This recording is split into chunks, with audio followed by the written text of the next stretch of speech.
باللہ من الشیطان اللعین الرجیم بسم اللہ الرحمن الرحیم الحمدللہ الذی یؤمن الخائفین وینجی الصالحین ویرفع المستضعفین ویضع المستکبرین ویہلک ملوکا ویستخلف آخرین والصلاة والسلام على أشرف الأنبياء والمرسلين أبي القاسم محمد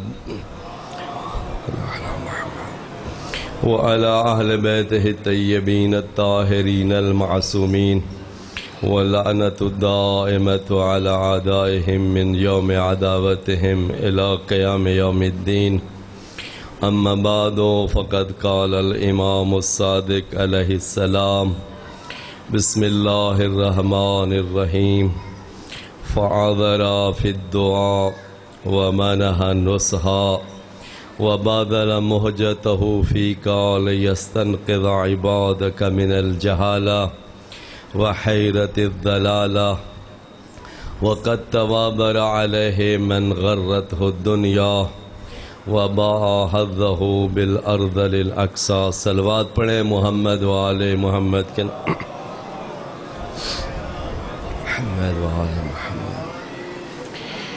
آپ کے سامنے زیارت اربعین میں سے چند جملے جو امام صادق علیہ السلام سے نقل ہے، یہ روایت اور یہ زیارت جو آپ کے سامنے تلاوت کرنے کا شرف حاصل کیا ہے. امام فرماتے ہیں آدرا فی الدعاء، اے مولا حسین تو نے لوگوں کو اللہ کی طرف اس طرح دعوت دی کہ کسی کو کوئی عذر خواہی کی گنجائش نہیں چھوڑی. کوئی معذور ہو جائے تیری دعوت کے مقابلے میں کرنا، کوئی بھی جو بھی تیری دعوت کی مخالفت کرے گا، کوئی بندہ تیری دعوت کی مخالفت کے سامنے معذور نہیں ہے. وَمَنَحَ نُصْحَا، تو نے اس امت کی خیر خواہی چاہی. وَبَادَلَ مُحْجَتَهُ فِيكَ، اور حسین تو نے اللہ کی خاطر اپنا خون قربان کیا. لِيَسْتَنْقِذَ عِبَادَكَ مِنَ الْجَهَالَةِ، تاکہ اللہ کی مخلوق کو جہالت سے نکالے. وَحَيْرَةِ الضَّلَالَةِ، اور گمراہی میں حیرانی و پریشانی سے. ہر دور کا تقاضا اور ہر دور کا سب سے بڑا جو المیہ رہا ہے تاریخ کے اندر، بلکہ تا قیام قیامت جب تک حق و باطل کی جنگ رہے گی، اس کے اندر حق و باطل کی پہچان اور حق و باطل کی پہچان کے بعد حق کا ساتھ دینا اور باطل سے دامن چھڑانا، یہ ہر دور کا المیہ رہا ہے. اور اہل بیت علیہ السلام کو سب سے بڑا اس امت کے اندر جو ہر درد کے پیچھے اگر سبب ہے تو وہ اس امت کے اندر حق و باطل کی پہچان سے ان کی ناآگاہی ہے. اور امت اگر حق و باطل کی پہچان کی قوت و طاقت و صلاحیت رکھتی تو اہل بیت کے ساتھ اس طرح ظلم نہ ہوتا. لہٰذا امیر المومنین کا دور دیکھیں، چاہے امیر المومنین کے بعد کا دور، امام حسین کے دور تک، یہ ایسے حالات ہیں جن حالات کے اندر امیر المومنین کے سامنے آنے والی بڑی بڑی اسلامی شخصیات، عام لوگ نہیں کہ عام لوگوں نہ بلکہ پورے اہل بیت علیہ السلام کے سامنے تاریخ کے اندر کو اس وقت کے معاشرے کے بے دین طبقہ جو اس وقت معاشرے کے اندر بے دین شناخت ہونا، بے دین شناخت ہونے کے اعتبار سے نہیں، اس معاشرے کا دیندار طبقہ اہل بیت کے مقابلے میں آیا ہے. عام لوگ نہیں تھے جن کی اسلامی معاشرے کے اندر ایک اسلامی حیثیت سے شناخت تھی، اسلامی حیثیت سے ان کے چہرے تھے، اسلامی حیثیت سے ان کے پاس ان کی ایک شخصیت تھی، جس کی وجہ سے اہل بیت علیہ السلام کے لیے سب سے بڑی مشکل اس زمانے کے لوگوں کے لیے حق و باطل کی پہچان ہے. امیر المومنین جنگ جمل سے فارغ ہوئے ہیں. جنگ جمل سے فارغ ہونے کے بعد ایک بندہ مولا کے پاس آیا، عرض کرتا ہے مولا میں گھر سے بڑے یقین کے ساتھ چلا تھا کہ آپ حق پہ ہیں اور آپ کا ساتھ دینے آیا تھا، لیکن مولا جنگ میں نے لڑی ہے، لیکن اب جنگ کے بعد میرے اندر حوصلہ نہیں ہے کہ میں آپ کا ساتھ دے سکوں۔ مولا کیوں؟ مولا فرماتا ہے کیوں؟ کہ یا علی، یہ سامنے اتنے بڑے بڑے صحابی رسول ہیں، سامنے ام المومنین ہے، آپ نے ایک دن کے اندر 20,000 مسلمانوں کا اہل قبلہ کی طرف پڑھنے والا نمازی بندے قتل کر دیے ہیں، کیسے مولا میں سمجھوں کہ آپ حق پہ ہیں؟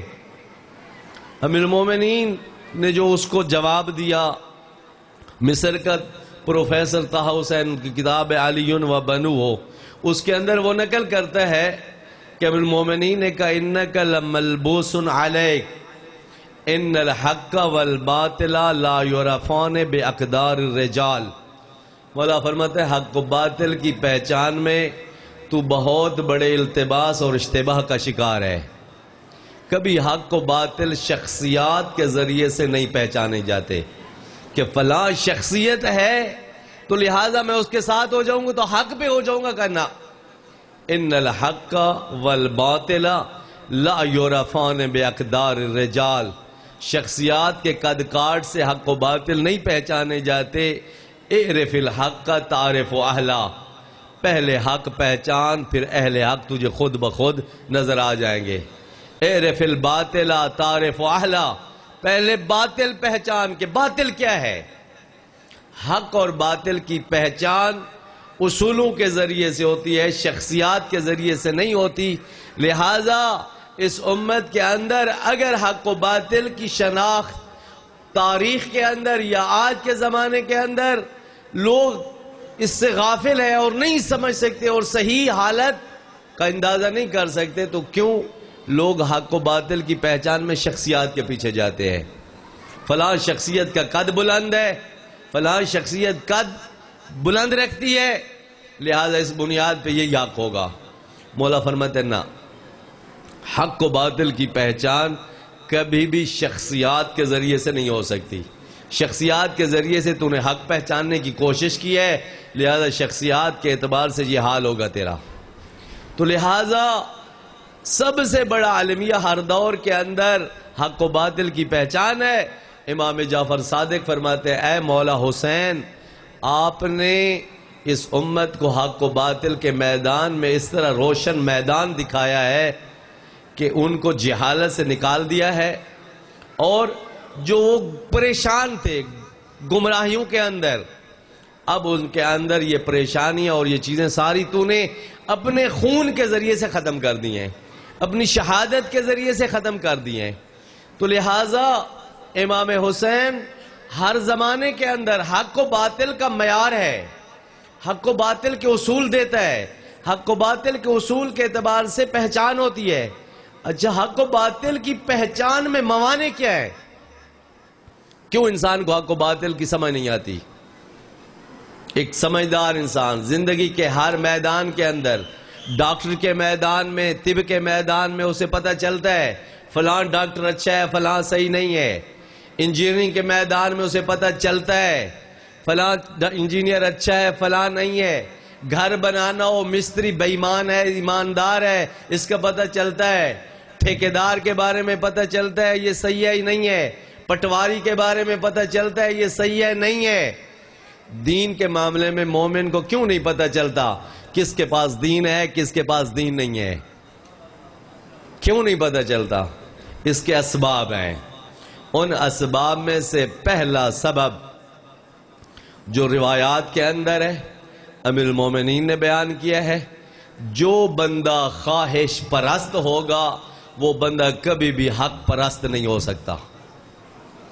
جو بندہ اپنی مرضی کا دین تلاش کرے گا کہ مجھے میری مرضی کا دین ملے، میں اپنی مرضی کے مطابق دین پہ عمل کروں، اپنی مرضی کے مطابق اپنا عقیدہ رکھوں، کرنا، یہ بندہ کبھی حق پرست نہیں ہو سکتا۔ مولا فرماتا ہے انی اخوف ما اخاف علیکم اثنان، میں علی تم بارے میں جن چیزوں کے بارے میں ڈرتا ہوں کہ تمہیں یہ چیزیں گمراہ کر دیں گی، دو چیزیں ہیں جن کے بارے میں علی تمہارے بارے میں زیادہ ڈر محسوس کرتا ہوں۔ اتباع الہوا و طول العمل، ایک خواہشات کی پیروی، دوسرا لمبی لمبی امیدیں۔ کا اتباع الہوا یصد عن طریق الحق، کہ یہ خواہشات کی پیروی انسان کو حق کے راستے سے روک دیتی ہے، کبھی بھی حق کے راستے پہ نہیں چلنے دیتی۔ حق کو باطل کی معرفت کی صلاحیت سے انسان کو محروم کر دیتی ہے، کیونکہ حق ہمیشہ انسان کی خواہش کے خلاف ہوتا ہے۔ حق ہمیشہ لو اتبع الحق اہواءہم لفسدت السماوات وما فی الارضین وما فیہن۔ قرآن کہتا ہے اگر یہ لوگوں کی خواہشات کے پیچھے حق چلنے لگ جائے، جس طرح لوگ سمجھتے ہیں کہ اس طرح حق چلنے لگ جائے تو یہ زمین و آسمان سارے تباہ و برباد ہو جائیں گے۔ حق کبھی بھی ان کی خواہشات کے تابع نہیں ہو سکتا۔ لہذا امتحان اسی بات کا ہے کہ انسان اپنی خواہش کو حق کے تابع کرے۔ خواہشات کی پیروی کی وجہ سے انسان حق و باطل کی سے محروم ہو جاتا ہے، جس کی وجہ سے امیر المومنین فرماتے ہیں نہج البلاغہ کے اندر کہ انما بدء وقوع الفتن اہواء تتبع و احکام تبتدع، کہ جب معاشرے کے اندر فتنے اٹھتے ہیں اور فتنوں کی وجہ سے لوگ حق و باطل کو نہیں پہچان پاتے، اس کے دو سبب ہیں۔ فتنوں کی وجہ سے حق و باطل کی پہچان نہیں ہو پاتی، اس کے دو سبب ہیں۔ اہواء تتبع، پہلا سبب خواہشات کی پیروی ہے۔ جب معاشرے کے لوگ دین اپنی مرضی کا لینے لگ جائیں، خدا کی مرضی کو سائیڈ پہ رکھ دے، رسول کی مرضی کو سائیڈ پہ رکھ دے، اپنی مرضی کا دین چننے لگ جائے، تو مولا فرماتا ہے پھر حق حق نہیں نظر آئے گا، باطل باطل نظر نہیں آئے گا۔ اور دوسرا احکام تبتدع، بدعات کی پیروی، دین کے اندر بدعتیں گھڑ کے جب دین کے اندر شامل کر لی جاتی ہیں تو بدعات کی پیروی کی وجہ سے مولا فرماتے ہیں فتنے اٹھتے ہیں، اور یہاں پہ بھی حق و باطل کی پہچان ختم ہو جاتی ہے۔ حق و باطل کی پہچان ختم ہو جاتی ہے۔ یتولی علیہا رجال رجال یخالف فیہا کتاب اللہ، یہ بدعات معاشرے کے اندر کیوں رائج ہوتی ہیں؟ مولا فرماتا ہے کتاب خدا کی مخالفت کی جاتی ہے، اور چند لوگوں کے مفادات ان بدعات کے ساتھ جڑے ہوتے ہیں، اور یہ مفادات کی خاطر لوگ ایک دوسرے کے مددگار بن جاتے ہیں، اور ایک دوسرے کی مدد کر کے پھر معاشرے کے اندر دین کے نام پہ بدعات کو رائج کر دیتے ہیں۔ کیوں؟ بدعات کے پیچھے ان کے مفاد ہے، دین کے پیچھے ان کی دنیا ہے نہیں، دین کے نام پہ تو دنیا ملنے والی نہیں ہے، لہٰذا دین کے نام پہ ایک دوسرا دین کھڑا کرتے ہیں، اور پھر انہیں بدعات کی بنیاد پہ معاشرے کے اندر ان کو رائج کر دیا جاتا ہے، انہی سے ان کے مفادات پورے ہوتے ہیں، اور مفادات پورے ہونے کی بنیاد پہ معاشرے کے اندر فتنے کھڑے ہو جاتے ہیں، اور جب فتنے کھڑے ہوتے ہیں حق و باطل ختم۔ اب عام معاشرے کے لوگ حق و باطل کی پہچان سے آری، یہی امیر المومنین کے زمانے کا مسئلہ ہے۔ امیر المومنین جنگ جمل کی طرف جا رہے ہیں، جنگ جمل کی تیاری میں مصروف ہے، اور مولا یہیں پہ فرماتے ہیں انی بلیت باربعین، میں علی کے لیے اب یہ 4 بندے امتحان بن گئے، یہ 4 بندے میں علی کا امتحان ہے۔ یہ 4 بندے جب میرے سامنے آئے ہیں تو اب امت نہیں سمجھ رہی علی کے پاس حق ہے یا ان کے پاس حق ہے۔ اشجع الناس هو زبیر بن العوام، پہلا بندہ جو علی کے لیے امتحان بنا ہے زبیر ابن عوام ہے، جو لوگوں میں سے شجاع ترین انسان ہے۔ علی جس کی تعریف کر رہے ہیں کہ یہ بندہ بہادر ترین انسان ہے، اور یہ بندہ میرا آج امتحان بن گیا ہے، اور یہ عام بندہ نہیں تھا، رشتے میں مولا امیر کی سگی صفیہ پھوپھی کا بیٹا ہے، اور یہ بندہ امیر المومنین کے ساتھ شورا تک علی کے ساتھ ہے۔ نبی کریم کے زمانے میں علی نبی کریم کے ساتھ، نبی کریم فرماتے ہیں لِكُلِّ نَبِيٍّ حَوَارِيٌّ وَحَوَارِيِّ زُبَيْرُ بْنُ الْعَوَّامِ، ہر نبی کا ایک پاک و پاکیزہ ساتھی ہوتا ہے، پاک و پاکیزہ ساتھی. عام اصحاب اور ہوتے ہیں، حواری اور اصحاب ہوتے ہیں.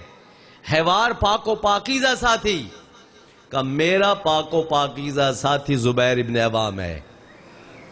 بہادر ترین جنگ خندق کے وقت نبی کریم ہر بندے کا ہاتھ پکڑ کے کہتے رہے تم میں سے کوئی بندہ ہے جو مکہ کے حالات معلوم کر کے آئے. کوئی بندہ جگر و گردہ رکھ کے مکہ جانے کے لیے تیار نہیں تھا. اگر مکہ جا کے حالات معلوم کر کے آیا زبیر آیا. پھر یہی زبیر جب امیر المومنین کے گھر میں ہجوم ہوا، مولا کے گھر میں موجود، اور روایت کے اندر ہے کہ اگر اس بندے کا پاؤں نہ پھسلتا تو اس بندے نے تلوار نکال لی تھی. یہاں بھی علی کے ساتھ، اس کے بعد خلیفہ ثانی کی بیعت کے پھر بھی علی کے ساتھ. 6 بندوں کی شورا میں 2 بندے ہیں جو ایک علی ہے اور دوسرا بندہ جو علی کا ساتھ دینے والا ہے وہ زبیر ہے. یعنی شورا تک علی کے ساتھ. لیکن اس کے بعد آج جنگ جمل علی کے سامنے آیا ہوا ہے.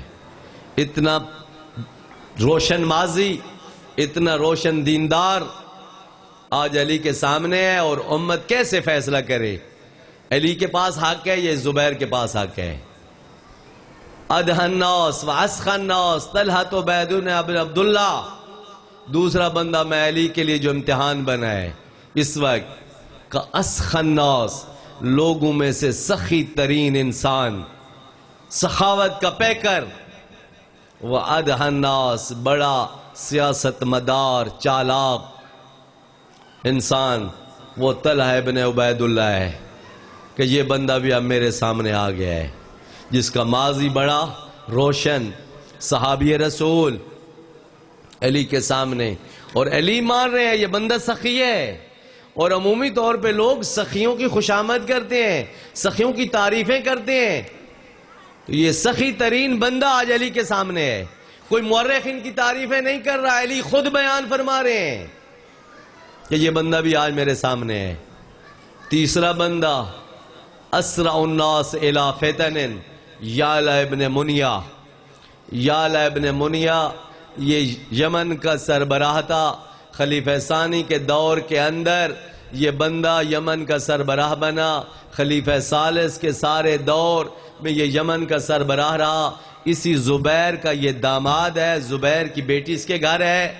یہ بندہ جب مولا امیر خلافت پہ آئے، یمن سے اسے معزول کیا. یمن کا سارا خزانہ، اونٹ، گھوڑے، ساری چیزیں لے کے یہ بندہ مکہ آ گیا. مکہ کے اندر جنگ جمل کی تیاریاں ہو رہی تھیں. اس بندے نے اعلان کر دیا جو بندہ علی کے مقابلے میں اٹھے گا 30 دینار دوں گا، گھوڑا بھی دوں گا، تلوار بھی دوں گا. اسرع الناس الی فتن، مولا فرماتے اس وقت جو بندہ جلدی سے لوگوں کو فتنوں کی طرف دھکیل رہا ہے یہ یعلا ابن منیا ہے، آج میرے سامنے ہے. وَأَتْوَعُ النَّاسِ فِي النَّاسِ أُمُّ الْمُؤْمِنِينَ، کہ لوگ میری اتنی بات نہیں مانتے.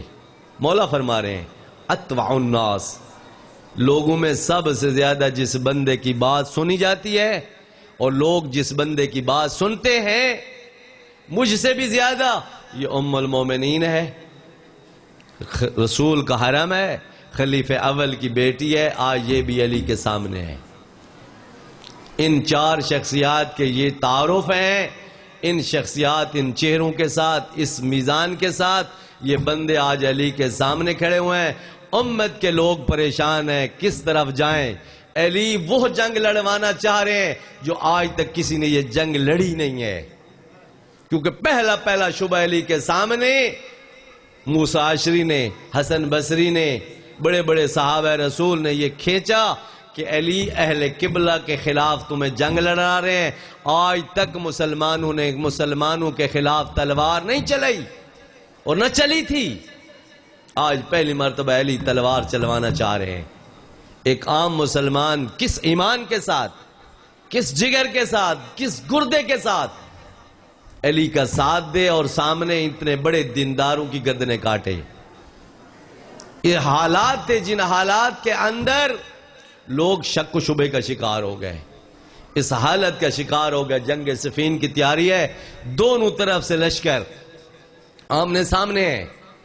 ایک بندہ مولا امیر علیہ السلام کے پاس آ گئے، کہتے یا علی، جنگ بڑے حوصلے سے میں نے لڑنے کے لیے تیار تھا، کیونکہ جنگ صفین بڑی لمبی جنگ ہے، کم از کم اس جنگ کے اندر 18 ماہ لگے ہیں، 18 ماہ یہ جنگ لڑی جاتی رہی ہے، مختلف جگہوں پہ جھڑپیں ہوتی پھر رک جاتی، تو ایک جھڑپ کے دوران یہ بندہ دونوں طرف سے لشکر برابر ہیں، آ گیا مولا کے پاس، سوال کرتا ہے یا علی، جس وقت ہم اذان دیتے ہیں سامنے وہی اذان دی جاتی ہے، جس قبلہ کی طرف ہم رخ کر کے نماز پڑھتے ہیں سامنے والے وہی نماز پڑھتے ہیں، جس قرآن اور جس اسلام کا نام آپ لیتے ہیں سامنے والے بھی اسلام اور قرآن کا وہی نام لیتے ہیں، یا علی کیسے مجھے پتہ چلے حق آپ کے پاس ہے باطل ان کے پاس ہے؟ میں شک و شبے کا شکار ہو گیا ہوں۔ مولا فرماتے جا عمار ابن یاسر، اس سامنے میمنہ کے اوپر علم لے کے کھڑا ہے، جا تجھے سوال کا جواب عمار ابن یاسر دے گا۔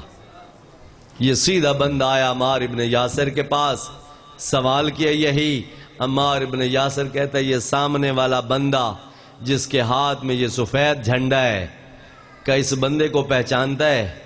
کہاں اس بندے کو پہچانتا ہوں، کون ہے؟ کہا عمر ابن عاص۔ عمر ابن عاص، کہا عمار ابن یاسر نے میں نے رسول کے ساتھ مل کے اس جھنڈے اور جھنڈے والے کے خلاف 3 جنگیں لڑی ہیں، لیکن اے عبد خدا، خدا کی قسم یہ بندہ رسول کے زمانے میں اتنا گمراہ نہیں تھا جتنا آج گمراہ ہے۔ کون سی گمراہی ہے؟ اس وقت حالت کفر میں تھے جب نبی کریم ان سے جنگ کر رہے تھے، صریح کفر، لیکن عمار ابن یاسر کہتے ہیں کفر کی حالت میں اتنے گمراہ نہیں جتنا اس حالت میں زیادہ گمراہ۔ کیوں؟ کیونکہ صریح کفر کے خلاف جنگ لڑنا آسان ہوتا ہے جب چہرے پہ اسلام کا نقاب ہو، اس کے خلاف جنگ لڑنا آسان نہیں ہوتا۔ تو لہٰذا علی اور اہل بیت کی جنگیں ساری کی ساری نبی کریم نے فرمایا تھا یا علی انا قتلت علی تنزیل الاسلام ستقاتل علی تعویل الاسلام، اے علی میں نے جتنی جنگیں لڑی ہیں ساری کی ساری اسلام کے نزول پہ تھیں، اور تو نے جتنی جنگیں لڑنی ہیں ظاہری اسلام ہوگا تیرے سامنے، اور تعویل اسلام پہ تو نے جنگیں لڑنی ہے۔ تعویل ظاہر کے خلاف ہوتی ہے، تفسیر ظاہر کے مطابق ہوتی ہے۔ قرآن کا ظاہر کہتا ہے وَيَبْقَ وَجْهُ رَبِّكَ ذُو الْجَلَالِ وَالْإِكْرَامِ، ہر چیز دنیا کی فنا ہو جائے گی، خدا کا چہرہ باقی رہے گا، اس کی تعویل کرنی پڑے گی۔ یعنی چہرہ کیا؟ ظاہر کے خلاف، یعنی خدا کی ذات باقی رہے گی، اس پہ ظاہر پہ حمل کرتے ہیں، خدا کا جسم لازم آتا ہے، جسم لازم آتا ہے، خدا حادث ہو جائے گا، آپ منکر خدا ہو جائیں گے، خدا کو ماننا نہیں رہے گا۔ تو لہٰذا اے علی تیری جتنی جنگیں ہیں ساری کی ساری اسلام بظاہر ہوگا، لیکن اندر ساری کی ساری شیطنت ہوگی، سارا کفر ہوگا، لیکن یہ جنگ رسول کی آسان تھی، علی کی جنگیں آسان نہیں تھی، اہل بیت کی جنگیں آسان نہیں تھیں۔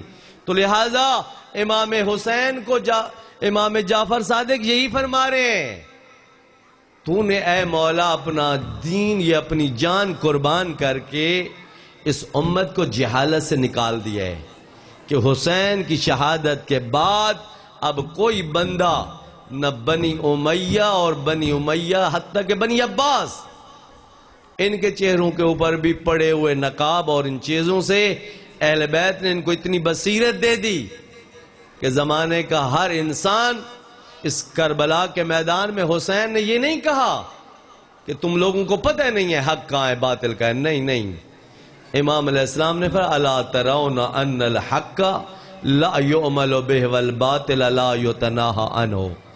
حسین عاشور کے دن کربلا کے میدان میں یزید کی فوج کو مخاطب کر کے یہ نہیں کہہ رہے کہ تم نہیں دیکھتے، تمہیں پتہ نہیں چل رہا حق کہاں ہے باطل کہاں ہے، نہیں، مولا فرماتے ہیں کیا تم نہیں دیکھتے کہ اب لوگ حق پہ عمل نہیں کر رہے، حق پہ عمل نہیں کر رہے، نہ کہ ان کو پتہ نہیں ہے حق کہاں ہے، حق کا پتہ ہے، حق پہ عمل نہیں کر رہے، باطل کو چھوڑ نہیں رہے۔ لہٰذا حق پہ عمل کرنا اور باطل کو چھوڑنا یہ امام حسین کے زمانے میں واضح تھا، امام حسین نے واضح کر دیا۔ تو لہٰذا سب سے بڑا المیہ ہر دور کا یہی رائے امیر المومنین فرماتے ہیں، اسباب حق و باطل حق نظر نہ آنے کے یہی اسباب ہیں۔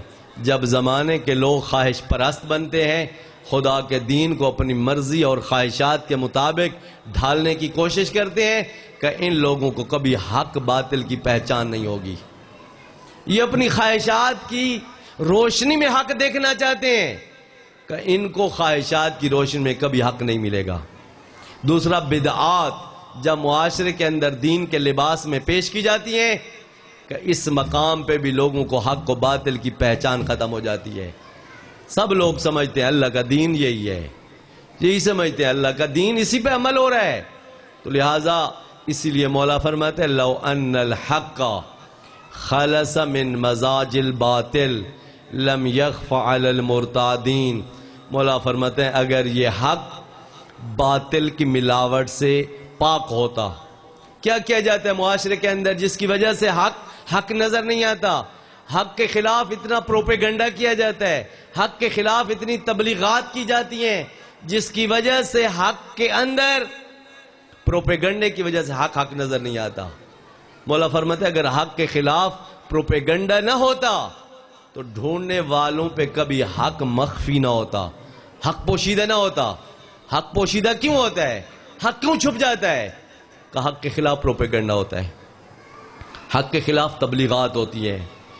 اہل بیت علیہ السلام کے زمانے میں آپ جب اہل بیت کے محبوں کی صفات، ان کے فضائل محامد سنتے ہیں، لیکن آپ نے اس زمانے کے حالات جو ان محبوں کے سامنے پیش آئے، وہ کبھی آپ نے تاریخ میں ان قرائن کی طرف نہیں غور کیا۔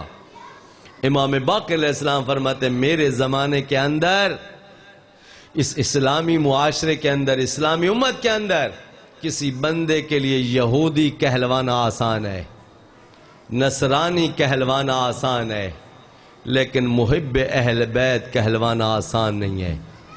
بندوں کے لیے کوئی مشکل نہیں ہے اگر وہ معاشرے اسلامی کے اندر کہیں کہ ہم یہودی ہیں، اسلامی معاشرہ کچھ نہیں کہے گا۔ عیسائی ہیں، کوئی کچھ نہیں کہے گا۔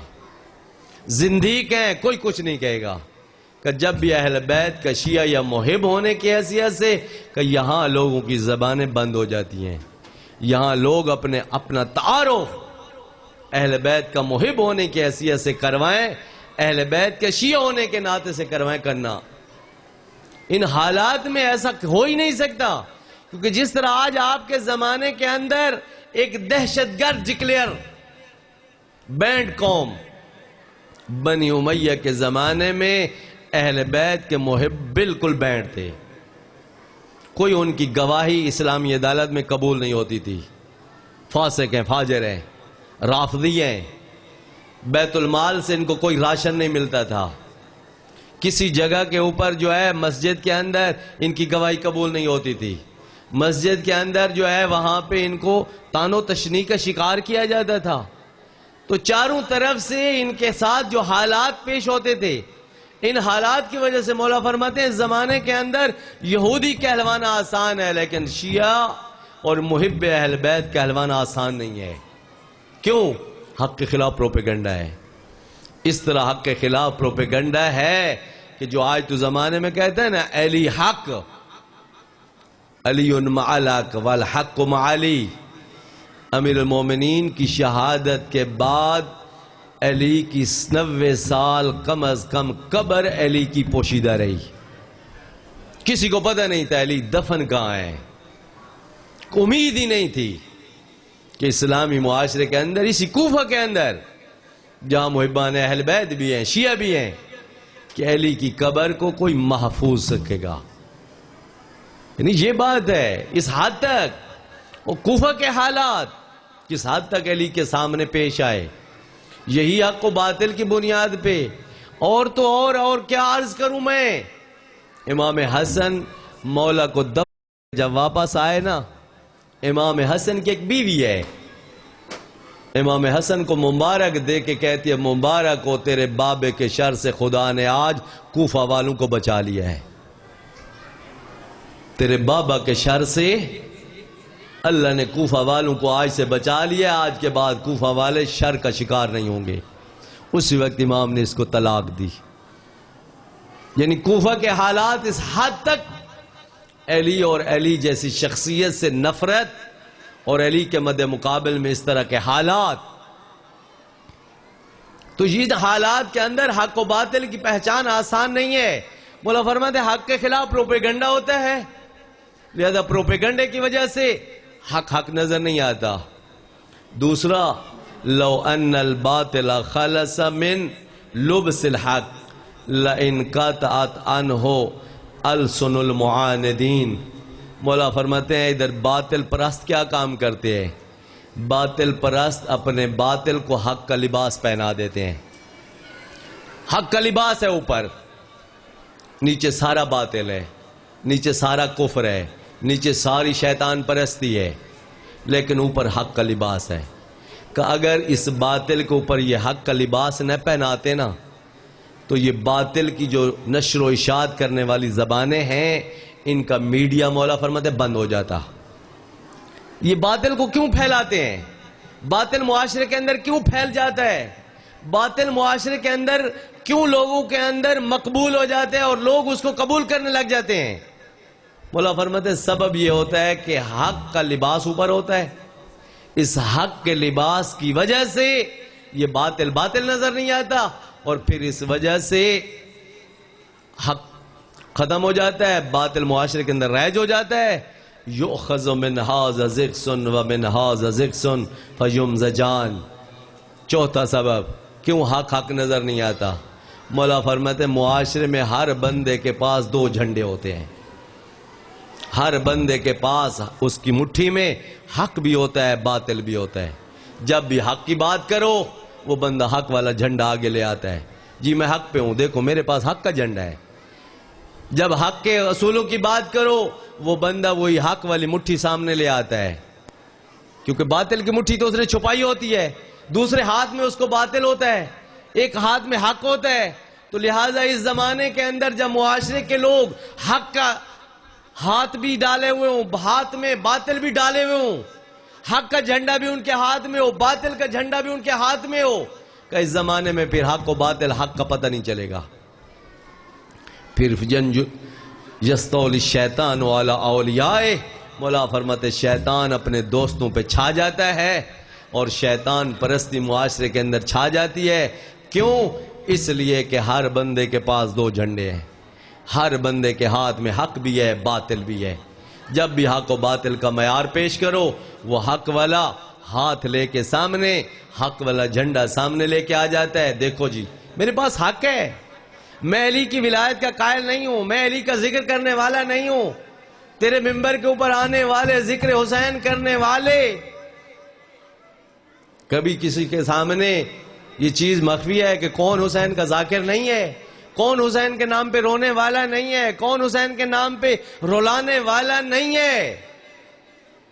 لیکن اسی ممبر سے اہل بیت کے دین کو اس طرح دیوار سے لگا دیا گیا ہے کہ آج بقول شہید مرتضی مطہری یزید ابن معاویہ بھی کھڑا ہو کے آ جائے نا، اسے لشکر مرتب کرنے کی ضرورت نہیں پڑے گی، وہ پہلا کام جو کرے گا ممبر حسین پہ آ کے حسین کا ذکر کرے گا، کیونکہ اب حسین کے دین کو شکست دینے کا جو بہترین میدان ہے وہ ممبر حسین ہے۔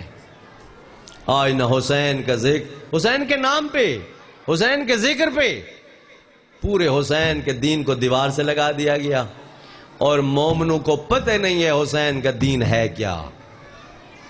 صرف ذکر حسین کرنے والے کے اس لباس سے یہ بندے فرق ہی نہیں کر سکتے کون حسین کا خیر خواہ ہے، کون حسین کا غمخوار ہے، اور کون دنیا دار ہے۔ دنیا داری بھی سامنے ہے، سب کچھ ہے، کیوں نہیں فیصلہ کر سکتے؟ کیوں؟ اس لیے کیونکہ وہ بصیرت جس کی بنیاد پہ حق و باطل کے معیاروں کا کل زمانے کے اندر لوگ شکار رہے ہیں، ہر ہاتھ میں دونوں حق بھی ہے باطل بھی ہے، ولایت علی بھی ہے ولایت شیطان بھی ہے۔ ولایت علی کا نام لے کے کام ولایت شیطان کے کرنے ہیں، معاشرے کے اندر زندہ ولایت شیطان کو کرنا ہے۔ ولایت شیطان کیا ہے؟ فسق و فجور ہے۔ کبھی آپ کے اس وقت معاشرہ اسلامی کے اندر جو فسق و فجور اور فحاشی اور بے حیائی اس مقام پہ پہنچی ہوئی ہے، کبھی آپ کا ممبر اس بے حیائی کو روکنے کے لیے آواز اٹھائی ہے کسی نے؟ جنہوں نے آپ سے لاکھوں کروڑوں حسین کے نام پہ لیے ہیں، جس فسق و فجور کے خاتمے کے لیے حسین اپنا سب کچھ لٹانے کٹوانے کے لیے تیار ہے، آج حسین کا ممبر اس فسق و فجور کے خلاف بولنے کے لیے کیوں تیار نہیں ہے؟ اگر حسین کا ممبر ہے تو حسین تو بولتا تھا۔ حسین نے یزید کے خلاف کھڑے ہوئے ہیں تو حسین اسی بنیاد پہ کھڑے ہوئے ہیں۔ یزید راجل فاسق شارب الخمر معلن بالفسق قاتل النفس المحترمہ۔ حسین جب مدینہ سے چلے تھے، یزید کا جب تعارف کرایا حسین نے، کیا کہا؟ یزید ایک فاسق فاجر مرد ہے، قاتل النفس المحترمہ، مومنین کا قاتل ہے، معلن بالفسق، علل اعلان خدا کی نافرمانی کرتا ہے، شارب الخمر شرابی ہے۔ یہ چار صفات اور کسی معاشرے میں نہیں، تم اپنے معاشرے میں دیکھ کے ذرا سوچو، اس وقت تم حسینیت کے ساتھ کھڑے ہو یا یزیدیت کے ساتھ کھڑے ہو؟ علل اعلان آپ کے معاشرے میں خدا کی نافرمانی ہوتی ہے یا نہیں ہوتی؟ یہ حسینیت ہے یا یزیدیت ہے؟ قاتل النفس المحترمہ، جس کے پاس جتنی طاقت ہے وہ اتنا ہی انسانیت اور مخلوق خدا کے ساتھ اتنا ظلم کر رہا ہے آج معاشرے کے اندر۔ جس کے پاس اس سے زیادہ قوت و طاقت نہیں ہے وہ نہیں کر سکتا۔ تو علل اعلان آپ کہتے ہیں نعروں کے اندر حسینیت زندہ باد، یزیدیت مردہ باد، لیکن معاشرے میں کون زندہ ہے؟ تیرے میرے معاشرے کے اندر یزیدیت زندہ ہے یا حسینیت زندہ ہے؟ حسینیت کیا ہے؟ تقوی کا نام ہے، حسینیت عدالت کا نام ہے، یزیدیت ظلم کا نام ہے، یزیدیت فسق و فجور کا نام ہے۔ آج تیرے میرے معاشرے میں زندہ کون ہے؟ فسق و فجور ہے یا تقوی ہے؟ کون ہے؟ صلوات پڑھیں محمد و آل محمد۔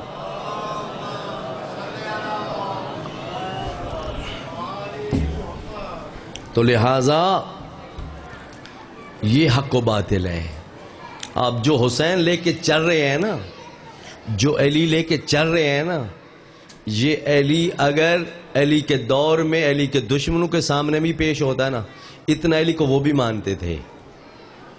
امام حسین کا قاتل ہے شمر، جب امام حسین کا سر لے کے عبید اللہ ابن زیاد کے پاس آیا ہے نا، اس نے آ کے امام حسین کا سر پیش کیا، اس نے ایک شعر پڑھا ہے، املا الرقاب بالفضة والذهب قد قتلت ابن المطہر والمحدب۔ اے عبید اللہ ابن زیاد، یہ میرے گھوڑے کی خورجین سونے اور چاندی سے بھر دے، کیونکہ میں نے اس بندے کے بیٹے کو مارا ہے جو طیب و طاہر بھی ہے، مہذب بھی ہے۔ شمر کہہ رہا ہے ابن المطہر، مطہر کا معنی ہے آپ کہتے ہیں نا جس طرح معصوم، پاک و پاکیزہ، المہذب متقی پرہیزگار پاک و پاکیزہ، کہ اس بندے کے بیٹے کو میں نے مارا ہے۔ کون کہہ رہا ہے؟ شمر کہہ رہا ہے۔ یہ اگر جملے اس کی زبان سے نکلے، اتنا تو علی کو مانتا ہے نا کہ علی طیب و طاہر ہے، مہذب ہے۔ شمر کے پاس کتنا دین ہے؟ مورخین کی کتاب نہیں، حدیث تاریخ کی روایت نہیں، آپ کی اصول کافی کی روایت ہے۔ مساجد کوفہ کے اندر امام باقر سے روایت ہے، امام باقر فرماتے ہیں جددت المساجد الاربع فرحا علی قتل الحسین، کا امام حسین کی شہادت کی خوشی میں کوفہ کے اندر 4 مسجدیں بنی ہیں، اور یہ چاروں مسجدیں بنانے والے حسین کے قاتل ہیں۔ حسین کے خون کا پیسہ لے کے ان لوگوں نے عیاشیاں نہیں کی۔ امام باقر فرمایا جددت المساجد الاربع، 4 مسجدیں بنی ہیں کوفہ کے اندر، فرحن علی قتل الحسین، امام حسین کی شہادت کی خوشی میں. کون؟ شمر، یہ بھی مسجد بنواتا ہے. سماق، یہ بندہ بھی مسجد بنواتا ہے. شبس ابن ربعی، یہ بندہ بھی مسجد بنواتا ہے. عمر ابن حریث، یہ بندہ بھی مسجد بناتا ہے. یہ چاروں بندے کربلا کے میدان میں حسین کے ساتھ جنگ کرنے والے ہیں. انہوں نے خون حسین کا جو پیسہ لیا ہے نا، جا کے کوفہ کے اندر مسجدیں بنوائی ہیں. یہ دین ہے ان کے پاس، یہ دین ان کے پاس ہے. کون سا دین ان کے پاس نہیں ہے؟ جس دین کی معرفت تک آپ کا پورا شیعہ تہذیب آج تک نہیں پہنچ سکی، کہ جہاں علی اور اولاد علی نے جس دین کی بقا کی جنگ لڑی ہے، جہاں علی کا اور یعنی امام حسین کا قاتل آپ کے دین سے آگے کھڑا ہوا ہے. آپ اپنے ممبر سے ذاکر کو چھوڑ دیں. کسی خطیب جو 8-10 لاکھ روپیہ لینے والا خطیب عشرہ محرم پڑھنے کے بعد اسے مسجد کا چندہ مانگ کے دیکھ لیں، حسین کا قاتل تو مسجد بنا سکتا ہے، حسین کا ممبر پہ آنے والا خطیب مسجد بنوا سکتا ہے؟ یہ حقائق ہیں. کیوں؟ ہم نے مسخ کر دیا ہر چیز کو. حق و باطل کی پہچان تو ہمارے معاشرے کے اندر ہے ہی نہیں. ایسے حالات جن حالات کے اندر حق روز بروز مخفی سے مخفی تر ہوتا جائے. امین المومنین فرماتے ہیں سیاتی بعدی زمان لیس شیء اخفی من الحق. اے کوفہ والوں، میرے بعد ایسا زمانہ آنے والا ہے سب سے زیادہ جو چیز چھپی ہوگی وہ حق ہوگا. حق کو لوگ حق کی نہیں مانیں گے، حق کو حق کی تسلیم نہیں کریں گے. تو لہذا یہ حق و باطل کی جنگ، یہ حسین اور حسینیت، یہ ہر زمانے کا المیہ ہے. آپ 61 ہجری کے ایک حسین کی تنہائی کو روکتے ہیں. کبھی اپنے زمانے کے حسین کی تنہائی کو دیکھا ہے؟ تیرے زمانے کا حسین کہاں ہے؟ جس طرح کل امام حسین اپنے زمانے میں اپنی امت کے اوپر ولایت کی بنیاد پہ جو حق رکھتے تھے، آپ کا امام آپ کی گردن پہ وہ سارا حق رکھتا ہے، سارے حق رکھتا ہے. اس کی محبت آپ کی ہر چیز کی محبت سے زیادہ محبت. آپ قرآن سے پوچھ، قرآن اہل بیت اور اہل بیت رسول کی کس درجے کی محبت کا مطالبہ کرتا ہے؟ ان کان آباؤکم، سورہ توبہ کے اندر، وَإِخْوَانُكُمْ وَعَشِيرَتُكُمْ وَأَزْوَاجُكُمْ وَأَمْوَالٌ اقْتَرَفْتُمُوهَا وَتِجَارَةٌ تَخْشَوْنَ كَسَادَهَا وَمَسَاكِنُ تَرْضَوْنَهَا احب الیکم من اللہ ورسولہ وجہاد فی سبیلہ فتربصوا حتی یاتی اللہ بامرہ واللہ لا یہدی القوم الفاسقین. سورہ توبہ کے اندر خدا فرماتا ہے اے ایمان والو، اگر تمہارے آبا و اجداد، آباؤکم، اخوانکم تمہارے بھائی، ابناؤکم تمہارے بیٹے، ازواجکم تمہاری بیویاں، اموال اقترفتموہا وہ مال جو تم جمع کر کے رکھتے ہو بڑے شوق سے، وہ تمہارے مال، وتجارت تخشون کسادہا وہ تمہارا کاروبار جس کے بارے میں تم ہمیشہ ڈرتے رہتے ہو کہیں نقصان نہ ہو جائے، کہ وہ مال تجارت، ومساکن ترضونہا وہ تمہارے گھر جنہیں تم بہت پسند کرتے ہو. کہ یہ ساری چیزیں، اولاد، قبیلہ، آبا و اجداد، بیویاں، مال، کاروبار، گھر، احب الیکم من اللہ ورسولہ، اگر یہ چیزیں تمہیں خدا سے، خدا کے رسول سے زیادہ پسند ہے نا، پھر خدا کہتا ہے فتربصوا انتظار کر، میں تیرے ساتھ کرتا کیا ہوں. خدا نے اپنے رسول کی، آل رسول کی محبت نہیں مانگی کہ فقط تم محبت رکھو، کہ نہیں، اولاد سے بڑھ کے میرے رسول سے محبت کرنی پڑے گی، میں خدا سے اولاد سے بڑھ کے محبت کرنی پڑے گی. اولاد سے بڑھ کے خدا اور اس کے رسول یا آل رسول سے محبت کر سکے کوئی؟ کہ اگر تجھ سے میرے خدا اور خدا کے رسول اور آل رسول سے اگر یہ ساری چیزیں زیادہ محبوب ہیں، خدا زیادہ محبوب نہیں ہے، اولاد زیادہ محبوب ہے، علی زیادہ محبوب نہیں ہے، فتربص، انتظار کر، حتی یاتی اللہ بامرہ، تیرے حق میں خدا کا فیصلہ آ جائے۔ واللہ لا یہدی القوم الفاسقین، خدا اس فاسق قوم کو کبھی ہدایت دیتے ہی نہیں ہے۔ جو محبت کے مقام پہ خدا اور اس کے رسول سے اپنی اولاد سے زیادہ محبت کرتے ہوں، تو اب اپنی زندگی کا جائزہ لے، اپنے گھر کا جائزہ بھی لے، اپنے کاروبار، جائیداد، بینک بیلنس، ہر چیز کا جائزہ لے۔ کس سے تجھے شدید محبت ہے؟ اہل بیت سے زیادہ محبت ہے یا اولاد سے زیادہ محبت ہے؟ مال سے زیادہ محبت ہے یا علی سے زیادہ محبت ہے؟ تو جہاں خدا نے اس امام سے تیری نگاہ میں اور کوئی زیادہ محبوب نہیں ہونا چاہیے۔ اگر صبح کے وقت آپ کا خدا نہ کرے بچہ، چھوٹا سا بچہ غائب ہو جائے، گمشد ہو جائے، اعلان کروائیں گے، شام تک آپ پریشان رہیں گے کہ میرا بچہ غائب ہو گیا ہے، پریشان ہوں گے، ڈھونڈیں گے، آپ کے دل سکون، گھر میں کوئی سکون نہیں ہوگا۔ اس بچے سے زیادہ محبوب تیرا امام 1400 سال سے غیبت میں ہے، کبھی اس کو جس طرح بچے سے پیار کرتے اس بچے جتنا پیار کر کے اس کو کبھی یاد کر لیا ہے؟ کتنا حق ہے تیری گردن کے اوپر؟ کبھی سوچا ہے اس ولایت کا حق تیری گردن کے اوپر کتنا ہے؟ حق ولایت کیا ہے؟ یہ جو پڑھتا ہے من بقا و ابقا و تباقا واجبت لہ الجنہ عارفا بحق الحسین، جو رویا رلایا رولے کی شکل بنائی، جنت اس پہ واجب ہے، لیکن شرط ہے حق حسین کی معرفت رکھتا ہو۔ کون سا حق حسین ہے؟ وہ حق ولایت ہے۔ حق ولایت کیا ہے؟ حق حاکمیت ہے۔ قرآن کہتا ہے وما كان لمؤمن ولا مؤمنة اذا قضى الله ورسوله فيما شجر بينهم ان يكون لهم الخيرة۔ اس ولایت خدا، صلوات پڑھیں محمد و آل محمد کے نام پر۔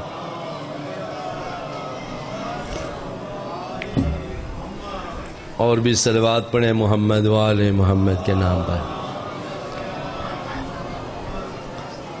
تو ولایت کا حق قرآن کہہ رہا ہے کہ خدا اور اس کا رسول اگر تیرے حق میں کوئی فیصلہ کر دیں، مد مقابل میں تجھے کوئی اختیار کی گنجائش نہیں ہے، کوئی گنجائش نہیں ہے کہ تیرا اختیار رہے، تیری مرضی رہے۔ یہی جو ولایت خدا ہے، یہی جو ولایت رسول ہے، یہی ولایت اہل بیت ہے۔ امام کے سامنے آپ کو کوئی اختیار ہی نہیں ہے۔ آپ نے علی ولی اللہ پڑھ کے یہ امام کو حق دیا ہے کہ میری ہر چیز کا مالک تو ہے، میری ہر چیز کا مالک تو ہے میرے مد مقابل میں۔ کیونکہ نبی کریم نے جب ولایت کا اعلان کیا تھا تو پہلے امت سے سوال کیا تھا الست اولی بکم من انفسکم علی اموالکم و انفسکم، اے لوگو بتاؤ کیا تمہاری جان، تمہارے مال کے اوپر تم سے زیادہ میں مال حق کے ملکیت رکھتا ہوں یا نہ؟ نبی کریم نے یہ نہیں کہا کہ تم اپنی جان اور مال کے تم بھی مالک ہو میں بھی مالک ہوں، کہنا شریک نہیں۔ اگر شراکت کا کام ہوتا تو پھر بھی کام چل جاتا، کہنا نہ، تم اپنی جان اور اپنے مال کے اتنے مالک نہیں ہو جتنا میں ہوں۔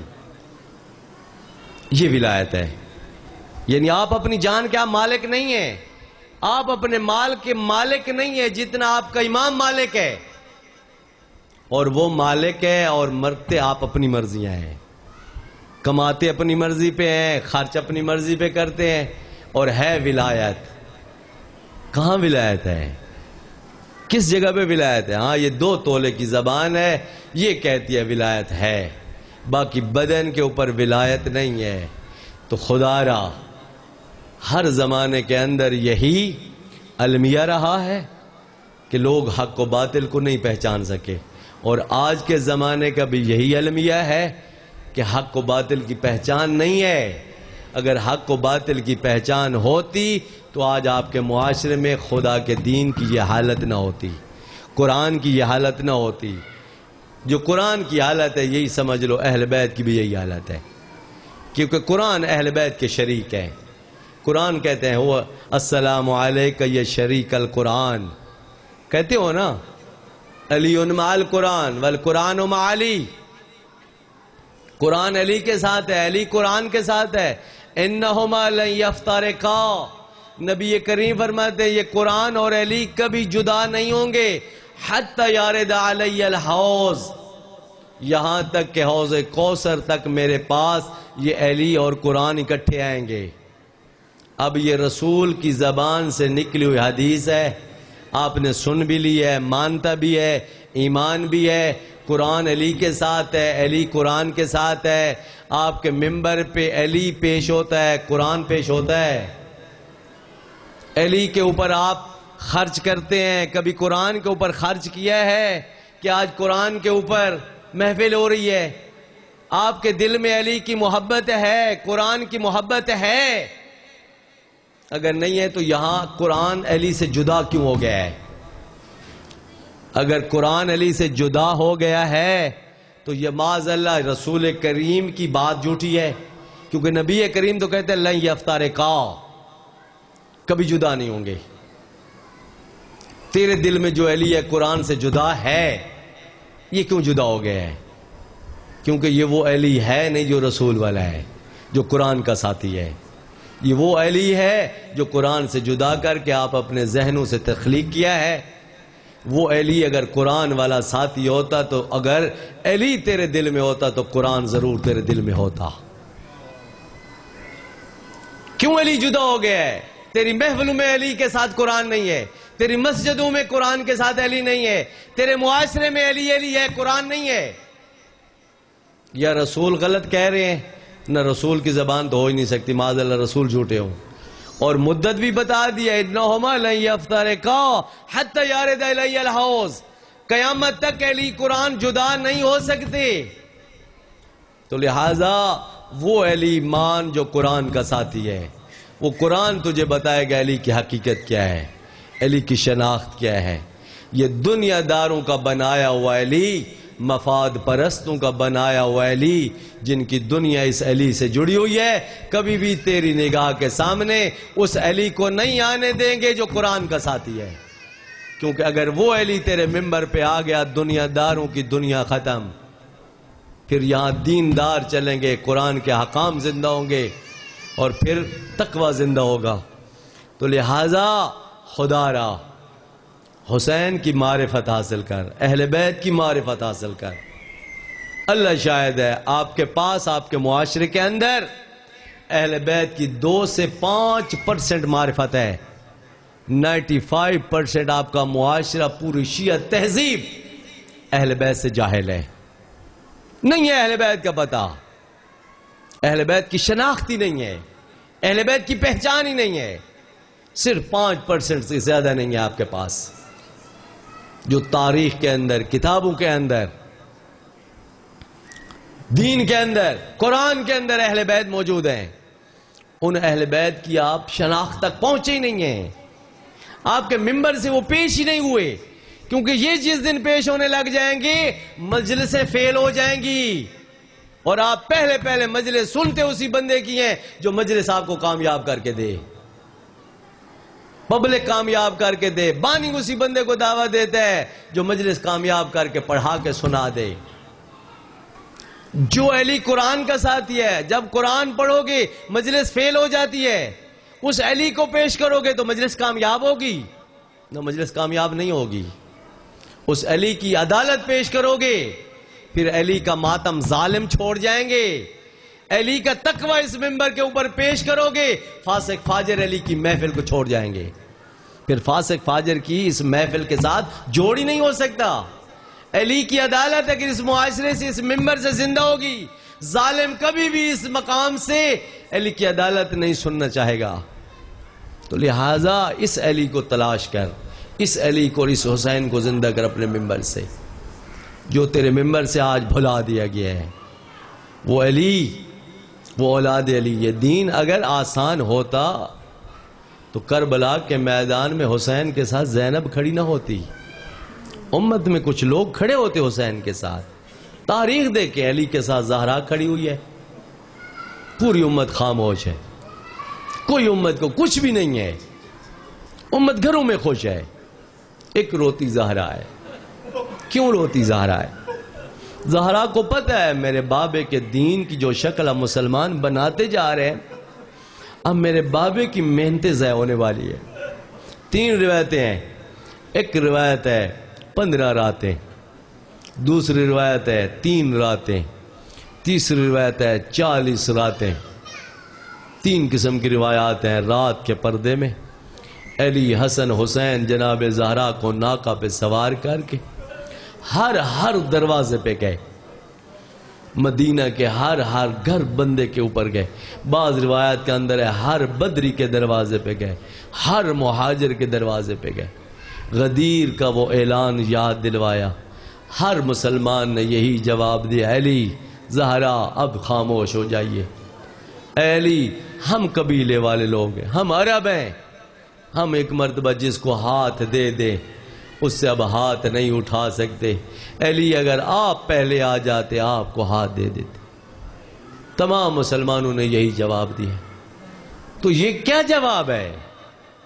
اس امت کی جہالت کا اعلان ہے کہ جہاں حکم خدا کیا ہے، حکم رسول کیا ہے، حکم قرآن کیا ہے، مسلمانوں تم اس وقت اپنے آباء و اجداد کی رسموں کو زندہ کر رہے ہو کہ ہم اہل قبیلہ ہیں، ہمارے قبیلوں کا رواج ہے، ہم جس بندے کے ساتھ کھڑے ہو جائیں اس کا ساتھ نہیں چھوڑ سکتے۔ خدا کے دین کے مقابلے میں بھی کھڑے ہو جاؤ گے تو اس کا ساتھ دو گے۔ تو یہ جہالتیں ہیں جس کی وجہ سے اہل بیت مظلوم ہوئے ہیں، یہی وجہ ہے۔ علی تنہا رہا ہے زہرا کے لیے، یہی وجہ ہے حسین کے ساتھ زینب کے لیے۔ امت نہیں ہے، امت کے اندر صلاحیت ہی نہیں ہے کہ اس وقت حق و باطل کی پہچان کر کے اللہ کے دین کی بقا کے لیے لوگ ایمان کی بنیاد پہ لڑنے کے لیے تیار ہو جائیں۔ نہیں ہے ان کے پاس صلاحیت، حق کو حق نہیں سمجھتے، باطل کو باطل نہیں سمجھتے، کیونکہ جس معیار پہ علی اور اولاد علی ان کو حق دکھانا چاہتے تھے اس بصیرت سے محروم لوگ تھے۔ یہی سن رہے تھے ابھی جناب زینب کبریٰ سلام اللہ علیہ قید، جب امام زین العابدین نے آ کے خبر سنائی پھوپھی اماں قید آزاد ہو گئی ہیں، تو بی بی نے امام زین العابدین سے عرض کیا، بیٹا میں نے تیرے بابا کے ساتھ وعدہ کیا تھا اس وقت تک شام نہیں چھوڑوں گی جب تک اپنے بھائی کی عزاداری نہیں کر لوں گی۔ عزاداری کی اجازت ملی، پڑھنے والی حسین کی بہن ہے، سننے والی شام کی عورتیں ہیں، لیکن روایت کہتی ہے زینب نے ساری کوئی مصیبت نہیں پڑی، نہیں فرمایا میرا عباس مارا گیا، نہیں فرمایا ہمارے نوجوان مارے گئے، نہیں فرمایا ہمارے پردے لوٹے۔ ایک ہی مصیبت ہر عورت کے سامنے بی بی نے پڑھی ہے کہ اے قام کی عورتوں، بہتے دریا کے اوپر میرا بھائی پیاسا مارا گیا۔ یہ حسین کی پیاس کا درد زینب کے سینے میں اتنا تھا، بی بی فرماتی ہیں بہتے دریا کے کنارے میرا حسین پیاسا مارا گیا اور کوئی مصیبت نہیں پڑی۔ جو عورت آئی سب کے سامنے یہی مصیبت پڑی، کیونکہ یہ وہ مصیبت ہے جو آل محمد کو بڑا دیر تک رلاتی رہی۔ امام حسین جب سکینہ بنت الحسین مولا کی لاش اطہر پہ آئیں، کٹے ہوئے گلے پہ ہاتھ رکھ منہ رکھ کے بی بی غشق آ گئی، امام حسین نے تجھے مجھے جو پیغام دیا ہے، نہیں فرمایا شیو میرے عباس کو یاد کرنا، نہیں فرمایا میری بہنوں کے پردوں کو یاد کرنا، کہا ہے تو یہی کہا ہے میرے شیو جب تم ٹھنڈا پانی پیو میری پیاس کو یاد کرنا۔ حسین کی پیاس حسین کا تعارف بن گیا۔ امام زین العابدین نے جب بابا کی قبر کے اوپر جو تختی لکھی، ھذا قبر الحسین المظلوم قتلوہ عطشانا، یہ اس مظلوم حسین کی قبر ہے جو پیاسا مارا گیا۔ حسین کا تعارف بن گیا۔ یہ اتنا اثر ہے مظلوم حسین کی مظلومیت کا۔ روایت کے اندر ہے امام زمانہ کے سامنے سارا عالم کھڑا ہوگا، امام حسین کے مصائب امام زمانہ پڑھیں گے، کیا کیا مصیبتیں پڑھیں گے۔ نہیں ملتی روایت، ایک روایت ملتی ہے، یا اہل العالم ان جدی الحسین قتلوہ عطشانا، اے دنیا والوں میرے دادا حسین کو پیاسا ذبح کیا گیا۔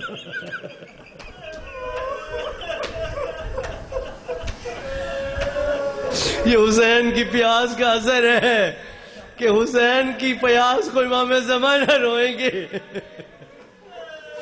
یہی وجہ ہے کہ جب حسین کی بہن آج کربلا کے میدان میں آئی، 4 دن بیویاں کربلا کے میدان میں حسین کو دل بھر کے روتی رہی۔ 24 سفر کو امام زین العابدین نے سفر کے لیے تیاری کی۔ ہر بیوی کا دل بے شک ہو سکتا ہے نہ بھرا ہو، لیکن تیاری کے وقت تیار ہو گئی، لیکن ایک بیوی ہے جو تیار نہیں ہوئی۔ معامل تیار ہو گئے، بیویاں سوار ہو گئی، دیکھا امام زین العابدین نے ماں رباب موجود نہیں ہے۔ امام تلاش کرتے کرتے آئے امام حسین کی قبر کے سرانے، جناب رباب تشریف فرما ہے۔ امام فرماتے ہیں، اے ماں جان سارا قافلہ تیار ہے، تمہاری انتظار ہے۔ بی بی عرض کرتی ہے، اے میرا بیٹا، کسی عورت کا سہارا اس کا شوہر ہوتا ہے یا اس کی اولاد ہوتی ہے۔ میری اولاد بھی کربلا میں، میرا شوہر بھی کربلا میں، میں مدینے جاؤں تو کس کے لیے جاؤں؟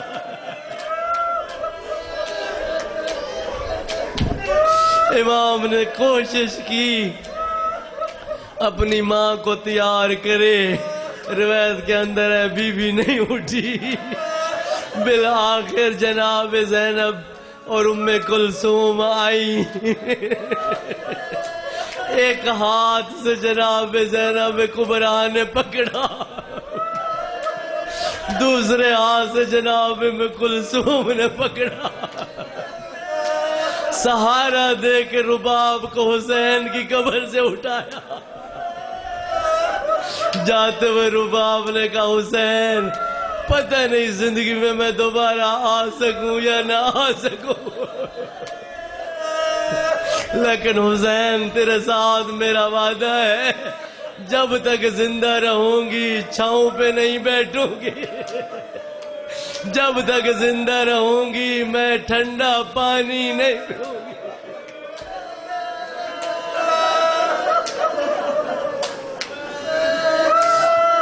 وَسَيَعْلَمُ الَّذِينَ ظَلَمُوا أَيَّ مُنْقَلَبٍ يَنقَلِبُونَ وَلَعْنَةُ